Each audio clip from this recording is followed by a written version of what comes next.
ایک وقت کی بات ہے۔ ایک پورامن گاؤں تھا جس کا نام رحمت پور تھا۔ اس گاؤں کے کنارے ایک عجیب سی جھیل تھی جو درختوں کے پیچھے چھپی ہوئی تھی۔ لوگ اسے چمکتی ہوئی جھیل کہتے تھے کیونکہ کبھی کبھی رات کو اس کی سطح پر ایسے چمک دکھائی دیتی جسے آسمان کے ستارے پانی میں گر گئے ہوں۔ زیادہ تر گاؤں والے اس سے ڈرتے تھے۔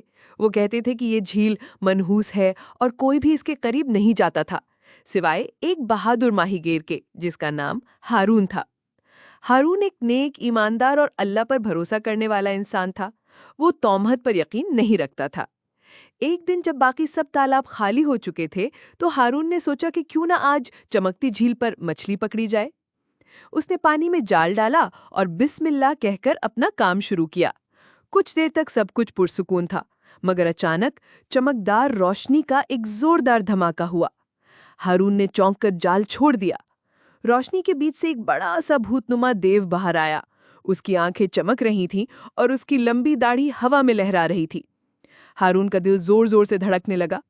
وہ بھوت غمزدہ نظر آ رہا تھا، خوفناک نہیں۔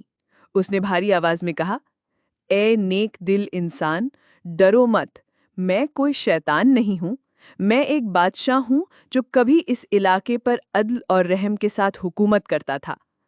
ہارون نے حیرت سے پوچھا، تو پھر آپ کے ساتھ یہ سب کیسے ہوا؟ بادشاہ نے آہ بھری اور کہا، میرے اپنے بھائی مجھ سے حسد کرتے تھے۔ انہوں نے کالا جادو سیکھا اور مجھے اس دیو کی شکل میں بدل دیا۔ کئی سالوں سے میں اس جھیل میں قید ہوں، ایک ایسے انسان کا انتظار کر رہا ہوں جس کا دل صاف ہو اور جس کا ایمان مضبوط ہو۔ ہارون نے ہمدردی سے کہا، میں آپ کی کیا مدد کر سکتا ہوں؟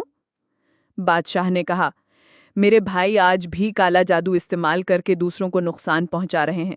اگر تم ان کی جادو کی کتاب جو پہاڑوں میں چھپی ہے تباہ کر دو تو میں دوبارہ انسان بن جاؤں گا، مگر یہ سفر خطرناک ہوگا۔ کیا تم میری مدد کرو گے؟ ہارون نے تھوڑا سوچا، پھر کہا، اگر یہ نیکی ہے اور اللہ کو پسند ہے تو میں ضرور مدد کروں گا۔ بادشاہ نے سر ہلایا اور کہا، یقیناً برائی کو ختم کرنا ایک نیک عمل ہے۔ یوں ہارون ایک لمبے سفر پر روانہ ہوا۔ وہ پہاڑوں سے گزرا، ندیوں کو پار کیا اور آخر کار ایک پرانی غار تک پہنچا جہاں وہ جادو کی کتاب چھپی تھی۔